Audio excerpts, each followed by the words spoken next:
दोस्तों, Warren Buffett 10 सालों से भी ज्यादा समय से टॉप 10 रिचेस्ट पर्सन की लिस्ट में आ रहे हैं और इनकी नेटवर्थ 90 बिलियन डॉलर से भी ज्यादा है। आपको जानकर हैरानी होगी जब मैं आपको ये बताऊं कि उन्होंने इतनी वेल्थ कोई बिजनेस को ऑपरेट करके, किसी विजनरी आइडिया पे काम करके जिससे कि दुनिया को बदला जा सके, इससे क्रिएट नहीं की है, बल्कि उन्होंने इतनी वेल्थ बस सक्सेसफुल बिजनेस के शेयर्स को खरीद करके और उनमें लॉन्ग टर्म इन्वेस्टमेंट से जनरेट की है। इससे एक बात साफ साफ जाहिर हो जाती है कि हमें बहुत ज्यादा वेल्थी बनने के लिए किसी यूनिक विजनरी आइडिया पर काम करने की जरूरत नहीं है, बल्कि हम भी वॉरेन बफेट की तरह किसी हाई ग्रोथ कंपनी में स्मार्टली इन्वेस्ट करके वेल्थी बन सकते हैं। दोस्तों, क्या आप वॉरेन बफेट के अलावा दुनिया के one of the most successful investors और फंड मैनेजर पीटर लिंच के बारे में जानते हैं, जिन्होंने अपने फंड मैनेजर की जर्नी में पर ईयर ऑन एवरेज 29% की कंपाउंडेड रिटर्न कमाई है, जो कि काफी एक्स्ट्रा ऑर्डिनरी रिटर्न मानी जाती है। पीटर लिंच ने इन्वेस्टिंग 11 साल की उम्र से ही शुरू कर दी। जब वो केवल 10 साल के थे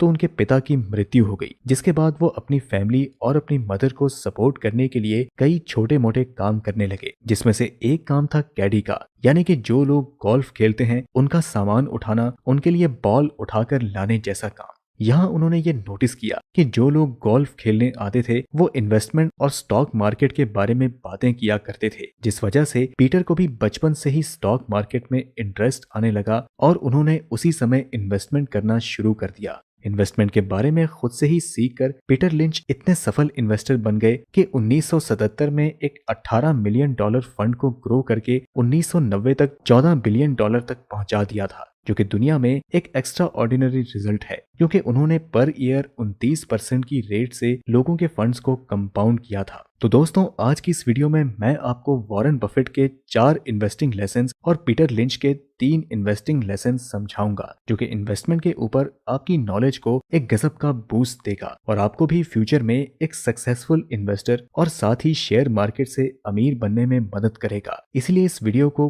पूरा आखिर तक जरूर देखें। तो चलिए शुरू करते हैं। वॉरेन बफेट की सबसे पहली इन्वेस्टमेंट है इन्वेस्ट इन योरसेल्फ, यानी खुद पे निवेश करो और स्किल सीखने पर ध्यान दो। नॉलेजेबल बनो, क्योंकि आपको बिजनेस में लॉस हो सकता है, आपकी जॉब छूट सकती है, इन्वेस्टमेंट में आपका सारा पैसा डूब सकता है, लेकिन अगर आप स्किल्ड हो और आपके पास नॉलेज है तो आप अपनी गवाई हुई वेल्थ को वापस से पा सकते हो। ऐसा बिल्कुल भी नहीं है कि वॉरेन बफेट एकदम से बिलियनियर बन गए। उन्होंने सबसे पहले सीखने पे बहुत ज्यादा ध्यान दिया। बचपन से फाइनेंस, बिजनेस और इन्वेस्टमेंट में इंटरेस्ट होने के कारण उन्होंने छोटी उम्र से ही इनमें स्किल्स डेवलप करना स्टार्ट कर दिया। 7 से 8 साल की उम्र से ही वो छोटे मोटे बिजनेस करते थे, door to door chewing gum और न्यूज़पेपर बेचा करते थे, और साथ ही उन्हें बुक्स पढ़ने का बहुत शौक था। और उन्होंने बहुत कम उम्र में बेंजामिन ग्राहम, जिन्हें वो अपना गुरु मानते हैं, उनकी लिखी हुई बुक सिक्योरिटी एनालिसिस और द इंटेलिजेंट इन्वेस्टर पढ़ ली, जिसके कारण वो अपनी 20s में ही वैल्यू इन्वेस्टिंग के कंसेप्ट को समझ गए। वॉरेन बफेट कहते हैं कि लाइफ में किसी भी फील्ड में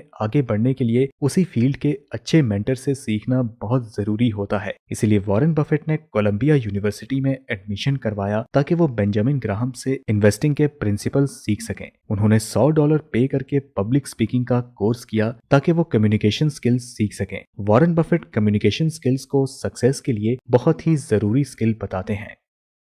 अब वॉरेन बफेट का दूसरा बिजनेस रूल है कि do investment like you are investing in business, not in stocks. यानी कि जब भी आप किसी कंपनी के शेयर्स बाई करते हो तो आप ये समझो कि आप उस कंपनी के शेयर्स के जरिए उसके बिजनेस में इन्वेस्ट कर रहे हो। स्टॉक मार्केट में ज्यादातर लोग केवल स्टॉक के प्राइस को देखकर इन्वेस्ट करते हैं और बस इसी चीज का वेट करते रहते हैं कि कब उस स्टॉक की प्राइस ऊपर जाएगी और उन्हें प्रॉफिट हो जाएगा। तो ऐसे सिनेरियो को गैम्बलिंग कहा जाता है, जहां आप बिना रिसर्च के इन्वेस्ट कर रहे हो। जबकि वॉरेन बफेट किसी भी कंपनी में इन्वेस्ट करने से पहले उसके बिजनेस मॉडल को अच्छे से समझते हैं और उसके ग्रोथ प्रोस्पेक्ट्स को एनालाइज करते हैं कि इस कंपनी के पास ऐसी कौन सी मोनोपोली या कॉम्पिटिटिव एडवांटेज है जो कि फ्यूचर में वेल्थ को कंपाउंडिंग से काफी ग्रो कर सकती है। और साथ ही वॉरेन बफेट अपनी एनालिसिस करने के बाद भी तभी इन्वेस्ट करते हैं जब उनकी चूज की हुई कंपनी अपने रियल वैल्यू से नीचे ट्रेड कर रही हो। और ये चीज उन्होंने बेंजामिन ग्राहम की बुक द इंटेलिजेंट इन्वेस्टर से सीखी थी। और वॉरेन बफेट केवल उसी कंपनी में इन्वेस्ट करते हैं जिसका बिजनेस मॉडल उन्हें समझ में आता है। फॉर एग्जाम्पल, उन्हें इंटरनेट और ई कॉमर्स की दुनिया उतनी समझ नहीं आती, इसलिए उन्होंने अभी तक गूगल और अमेजोन जैसे बड़े कंपनीज में इन्वेस्ट नहीं किया है। और यही सेम एडवाइस वॉरेन बफेट हमें भी देते हैं कि उसी में इन्वेस्ट करो जो तुम्हें समझ आता हो।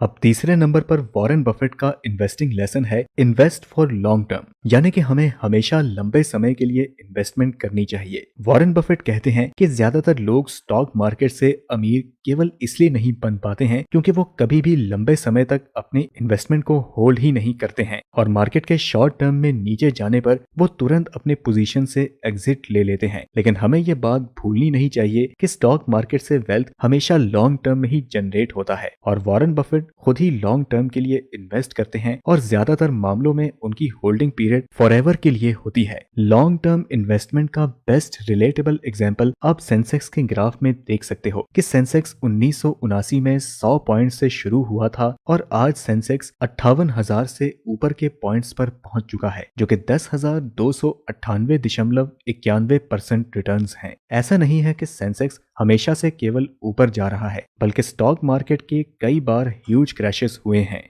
सेंसेक्स के पॉइंट ऊपर जाकर काफी बार नीचे गिरे हैं, जैसे कि 2008 के मार्केट क्रैश में सेंसेक्स 20,000 पॉइंट से 9,000 पॉइंट्स तक गिर गया। लेकिन जैसा कि आप देख सकते हो कि लॉन्ग टर्म में सेंसेक्स ऊपर ही गया है। इसलिए स्टॉक मार्केट में रियल वेल्थ लॉन्ग टर्म में ही बनता है, क्योंकि आपकी इन्वेस्टमेंट पे कंपाउंडिंग अपना असर दिखाती है। एग्जाम्पल के लिए, अगर आपने 1980 में किसी अच्छी कंपनी में केवल 100 रुपए भी इन्वेस्ट किए होते ना, तो आज इसकी वैल्यू लगभग 6 करोड़ रुपए होती। और खुद वॉरेन बफेट ने भी अपनी कंपाउंडिंग की मदद से ही बिलियन डॉलर्स की वेल्थ को जनरेट किया है।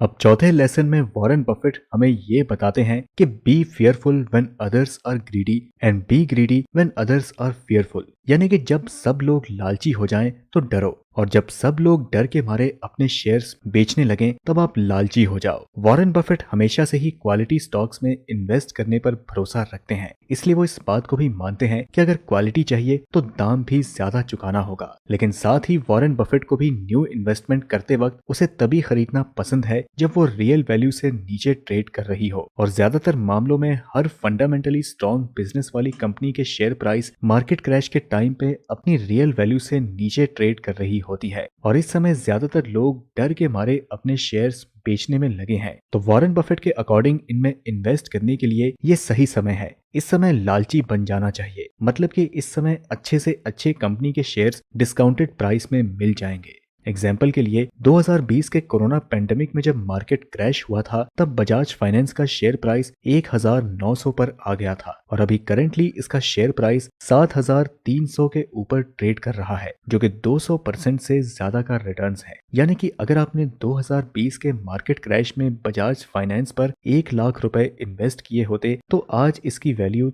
3 लाख रुपए से भी ज्यादा होती। तो दोस्तों, इस वीडियो के पहले पार्ट में हमने जाना 4 सबसे इंपॉर्टेंट रूल्स जिन्हें फॉलो करके वॉरेन बफेट इतने अमीर बने हैं। इस वीडियो के अगले पार्ट में हम जानेंगे पीटर लिंच के वो 3 सबसे इंपॉर्टेंट इन्वेस्टिंग लेसन्स जिनकी मदद से वो इतने सक्सेसफुल इन्वेस्टर बन पाए हैं। तो मिलते हैं आपसे इस वीडियो के नेक्स्ट पार्ट में।